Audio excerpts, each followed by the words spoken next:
Wow, man, we finally did it. We actually did something right. The Commanders have now given Daron Payne the contract that he wanted, man, and that's big news. I mean, first of all, the fact that how that's gonna look for players currently on the team, players not on the team. Remember, they challenged Daron Payne and said, we'll give you big money, but you got to go out there and show that you deserve it. And then he went out there and led our entire team in sacks and was third out of all interior defensive linemen in sacks out of the entire NFL. Made the Pro Bowl, even got a couple of all-pro votes, even though he didn't make the team. So that's first of all how that looks to other players, that the fact that the Commanders challenged somebody, they stepped up to the plate and they paid him. So now he follows the long line, kind of long, of Jonathan Allen, then Terry McLaurin, and now Daron Payne, of guys that we challenge to step up, make plays, earn that next contract, and then we give it to them. We don't renege on our end. So that's huge. But first of all, the Commanders have now signed franchise tagged Daron Payne, no longer franchise tag, of course, now, thank goodness. And he will become the highest paid defensive tackle in NFL history, not named Aaron Donald, of course. And his deal is 4 years,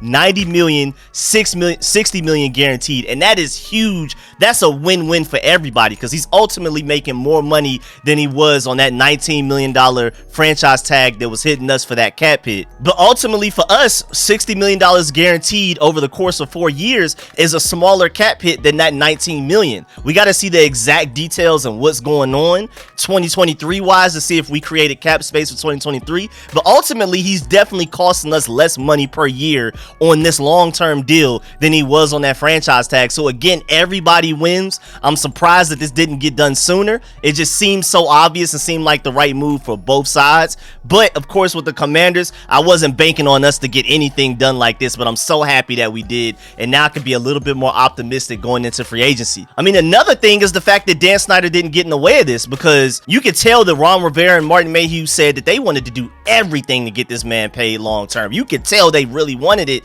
but Dan Snyder having to basically come out of pocket on his end for some of this money seemed like a big block. I mean, going from Dan Snyder to the new owner, why would Dan Snyder, with him being petty towards everybody already, why would he want to do us any favors by allowing us to sign Daron Payne long term? But apparently he stepped out the way of this one, allowed us to do it, and thank goodness. But before we dive into all of the details of his contract and everything that's going on and what this means for the remainder of the Commanders free agency potentially, make sure you subscribe to the channel, hit the bell next to the subscription button so you get notification immediately and every time I release an informative and opinionated video just like this one. Make sure you stay tuned for everything free agency for the Commanders, man. If anything big happens like this moving forward, we got to do some live streams. I'll probably do a live stream just for this Daron Payne thing later on today, but I have so many videos I'm working on. I literally just finished recording a video and I'm gonna sound crazy in it because I talked about Daron Payne being on the franchise tag and everything. So I got to get that done after I get this done, and then I have like 2 more videos I probably want to get out before today's done. So it may end up being like 4 videos released. So we may live stream tomorrow, we'll see. But man, I'm so excited. Stay tuned for draft stuff, free agency, everything. Without further ado, let's get it.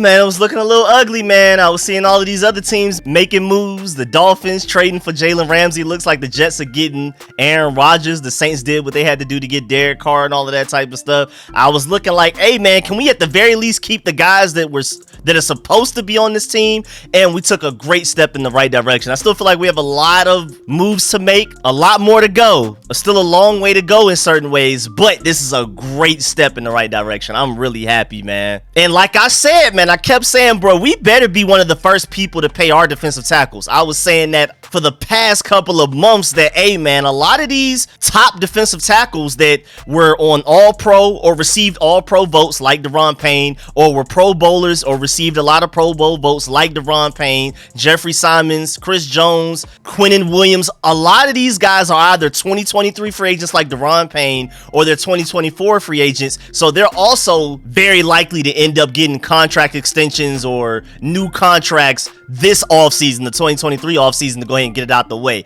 And I kept saying for months that we better pay Daron Payne first, because the value is just going to keep going higher and higher for the next guy. Doesn't matter if you think Jeffrey Simmons is better or worse than Daron Payne. If Daron Payne gets $90 million, $60 million guaranteed over the course of 4 years, Jeffrey Simmons' contract talks start there. Quinnen Williams starts there. Chris Jones starts there, and it only goes up and up and up from there. And the longer you wait, every time a new defensive tackle gets paid, the one you're trying to pay is just going to ask for more and more. And so thank goodness we got Daron Payne out of the way early, before free agency started, because it was only going to go higher and higher. The asking price was only going to go up and up and up if we kept playing around. Thank goodness we're the team that said we not playing around with ours. I don't know what the Jets are going to do. I don't know what the Titans are going to do. I don't care what the Chiefs are going to do. Figure it out. We got ours. And again, I just love the fact that we got Jonathan Allen long-term done, Terry McLaurin long-term done, and now Daron Payne 4 years. Thank you, man. But what does this mean for Chase Young and Montez Sweat as well? Because we already got Jonathan Allen and Daron Payne long-term. Are we going to pay all 4 of our defensive linemen long-term big money? We'll see. That's one of those roads we'll have to cross when we get there. But does this narrow it down basically to, are we going to play Chase Young? Are we going to pay Chase Young or Montez Sweat at this point? Because it was looking like maybe you keep Chase Young and then it's between Montez Sweat and Daron Payne on who we pay long term. But now Daron Payne and Jonathan Allen, we got them out the way. So it's between Chase Young and Montez Sweat. Now maybe because we have Sam Howell on a rookie deal, if he's a good enough quarterback and we can go out there and be playoff contenders and maybe even Super Bowl contenders while he's on a rookie contract, that opens things up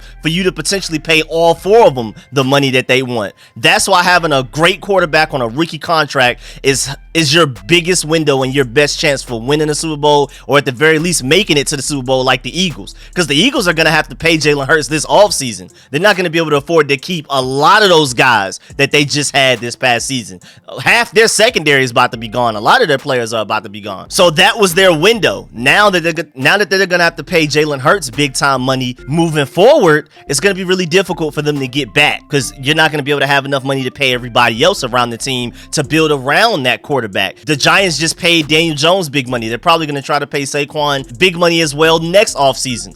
So their window is pretty much gone unless you just draft very well and get a lot of greatness out of several guys on low rookie contracts. And that's just a little bit harder to do, man. I'm not going to lie. Unless you just have an elite quarterback. Maybe Jalen Hurts is that, but I'm not sure if Daniel Jones is. And for the Cowboys' sake, we've already seen that Dak Prescott isn't good enough if he's eating up a lot of the cap space. So thank goodness for that. I mean, they're always going to be good. They're always going to be playoff contenders. But are the Cowboys or the Giants, with Daniel Jones eating up that much cap space, ever going to be Super Bowl contenders? Now, I'm not saying Sam Howell's automatically going to be as good as those guys or better, but I just love the potential of the fact that he could be in making way less money than those guys, so we can pay other guys like Daron Payne long term and maybe our entire defensive line. So that's how Sam Howell plays into all of this, because him on that rookie contract opens up a lot of possibilities for this team. But man, I mean, just looking back, what Martin Mayhew even said back at the Combine, he said, quote, "We'll find that out. It would be great, wouldn't it? But there's a salary cap, so we'll have to find that out," unquote. Him and Ron Rivera were just dropping hints left and right that they clearly wanted Daron Payne back no matter what it took. And it got done. So man, we got to trust them. Again, Jonathan Allen and Terry McLaurin and Daron Payne, we got to trust that they will pay the guys that deserve to be paid. It's up to Montez Sweat to finally reach his potential. It always seems like he's one step away from getting a sack. Once he starts getting those sacks and having double-digit sack seasons, then we'll talk. Chase Young, you got to stay healthy and get more than 5 sacks in a season. Then we'll talk. So we'll see. We'll cross that road when we get there. There's nothing to worry about right now. The main thing that we need to do as Commanders fans right now is celebrate the fact that this even happened. We can look forward towards the future and Chase Young, Montez Sweat, and all of that. Of course, I'm analytical. I'm always going to do that type of stuff. But the main thing that we need to do today as fans is enjoy the moment, because this is a big deal for us, man. And John Com tweeted, "Had heard the other day that talks were progressing with Payne, but you never know. heard that other times in the past, and that is true. We always hear contract talks progressing and things like that. We even heard that with Daron Payne last offseason, and then nothing happened, and that's happened several times with other players. Washington can maintain its strength on D with Allen and Payne. We keep the duo going, the best interior defensive line duo in the NFL. Individually, you can argue who's the best interior defensive lineman, defensive tackle in the NFL, but as far as a duo, we got it. Jeffrey Simmons is great, but the guy next to him isn't good enough to beat Jonathan Allen and Daron Payne. Chris Jones is great. The guy next to him isn't good enough to beat Jonathan Allen and Daron Payne. Aaron Donald is great, but the guy next to him isn't good enough to beat Jonathan Allen and Daron Payne. We have the best defensive tackle duo in the NFL. It's also now the highest paid defensive tackle duo in the NFL, but it's well deserved. You do what you need to do, you get paid, and I love the fact that Ron Rivera and company are sending that message. Eric Bieniemy hired in the offseason, Daron paid long term. We're doing pretty well, man. We're doing pretty all right, I ain't gonna lie. So technically, with it being $90 million in total, it's technically like $22.5 million worth of money for Daron Payne. But cap hit wise, again, guaranteed wise, it may end up being as low as $15 million per year. It may not literally be that. We'll see when the details all come out, but it could potentially easily be less than what his franchise tag was going to be, and that's huge for us. We save money, he makes more money. It's a win-win, man. It's nice to see the Commanders finally end up with a win-win scenario, because it just seemed like other teams were getting it and we weren't. And now, of course, we lead the NFL in money spent on defensive line, period. That's including interior defensive line, edge rushers, all of that. We are first, the Bengals are second, the Bills third, Saints fourth, Giants fifth, so on and so forth. We're spending $70 million, almost $71 million on our defensive line just 2023 alone, and then second place Bengals are only spending $60 million. So there's at least a $10 million gap from us and anybody else in the NFL as far as money spent on the defensive line. So I'm expecting great things out of them. They better be dominant. They better be the best unit in the league. Defensive line is eating up 30% of our cap space. The Bengals are the second highest with only 26%. That's big, man. So if you're gonna do this, y'all better go out there and earn it. And going back to Terry McLaurin and Jonathan Allen, when they got paid, if anything, they got better after they got the money. Daron Payne, when he got challenged, he was on the last year of his deal. He had his best season. Is he going to be even better or at least similar to what he was last season after he gets paid? Because a lot of people show out to get that big contract, and then when they get paid, they kind of get lazy. They don't do that extra set. They don't run that extra lap. They're not as motivated, and they kind of fall short of what their contract is giving them. And I'm just really hoping Daron Payne isn't one of those guys. I hope he follows the same steps of Terry McLaurin and Jonathan Allen, where literally when they got paid, they became their best selves. Terry McLaurin made his first Pro Bowl. Same thing with Jonathan Allen immediately after he got paid. I also think it's really interesting too, because now Ron Rivera has extended 3 guys that he did not draft. He didn't draft Terry McLaurin, Jonathan Allen, or Daron Payne. I mean, he brought in Charles Leno, he brought in Logan Thomas, but those guys technically weren't drafted. But like Daron Payne, Jonathan Allen, and Terry McLaurin were all here